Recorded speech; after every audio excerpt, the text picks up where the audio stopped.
For nearly a century, Wonder Woman has stood as the most enduring symbol of female heroism in comic book history.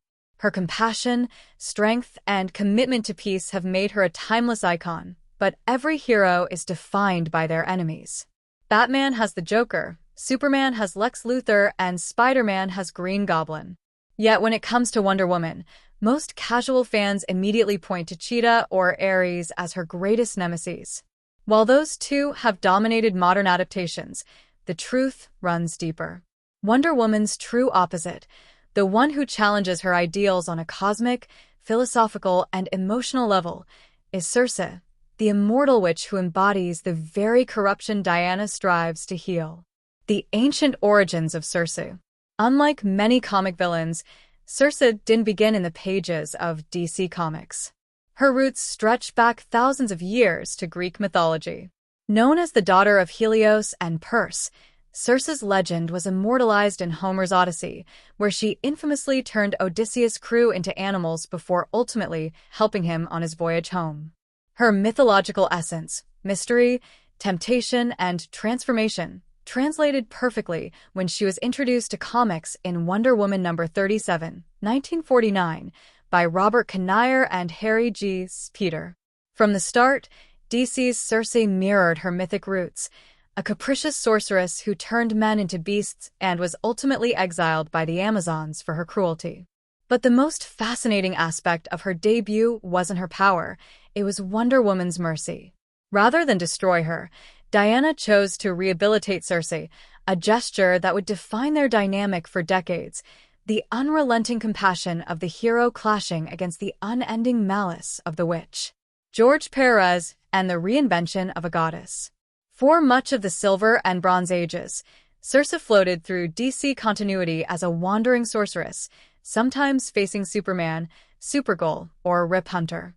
It wasn't until Crisis on Infinite Earths rebooted the DC universe that Circe found her true purpose, thanks to George Perez. Perez's late 1980s Wonder Woman run reimagined the Amazon princess with mythological depth, feminist complexity, and horror-inspired energy. Within that world, Circe became a central figure, a fallen princess who gained the powers of Hecate, the goddess of witchcraft, and used them to spread chaos across the mortal and divine realms. Her hatred for Wonder Woman wasn't simply personal, it was existential. When Circe absorbed Hecate's power, a prophecy declared, "Upon the death of witch and the birth of witch, Hecate, by name and choice, shall repossess her soul." Circe believed that Diana was the other witch mentioned in the prophecy, the one destined to inherit Hecate's magic. For a being consumed by power, the idea that her greatest rival could one day surpass her was intolerable. It tied their fates together in an eternal rivalry neither could escape. From War of the Gods to the disappearance of the Amazons, Circe became a relentless force of chaos in Diana's life, manipulating mortals, gods, and even Wonder Woman's closest allies. Why Cheetah and Ares don't truly fit the role. Ares and Cheetah are undeniably integral to Wonder Woman's mythos, but they represent fragments of her story, not its heart. Ares, the god of war, is Diana's moral antithesis, an embodiment of violence opposed to her mission of peace. Yet in Perez's Gods and Mortals arc, she defeats him not with strength, but understanding. She forces him to see that endless conflict leads only to oblivion. His eventual evolution into a more neutral or even allied figure in later comics proves that Diana's compassion can even change gods. Cheetah, on the other hand, reflects tragedy. From Priscilla Rich's jealousy in the Golden Age to Barbara and Minerva's cursed transformation in Rebirth, she's often portrayed as a victim of circumstance. Their relationship is painful, even sympathetic, a story of friendship, betrayal, and guilt.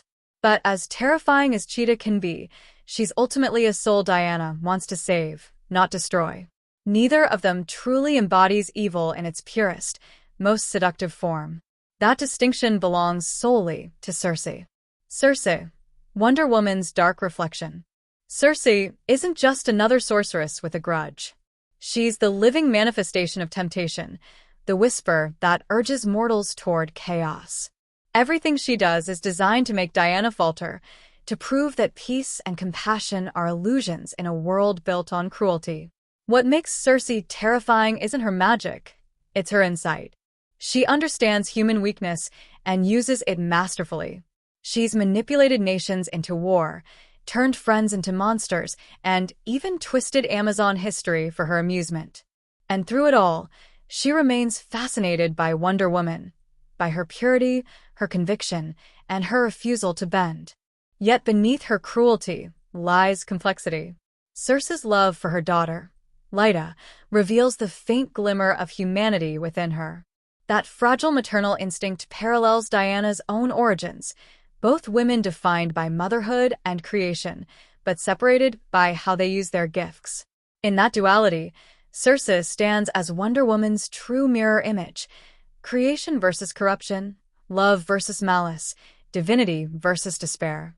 Why Circe deserves the spotlight again. Despite her mythic significance, Circe remains underused outside comics. The DCU films favored Ares and Cheetah, sidelining the witch who best represents Wonder Woman's deepest struggle. But her recent appearance as Diana's mother in Absolute Wonder Woman and hints of her inclusion in the new DCU suggest a long overdue resurgence. Circe isn't just another villain, she's an idea. She represents what happens when divine power loses its compassion, when immortality forgets love. Against her, Wonder Woman's faith in humanity isn't just tested, it's reborn. If Ares proves that peace is possible and Cheetah shows that redemption is worth fighting for, then Circe embodies the truth that some evils can't be erased, only resisted. That eternal struggle is what defines Wonder Woman's heroism. And that's why Circe, the ancient witch reborn through myth and modern ink, remains her one true nemesis.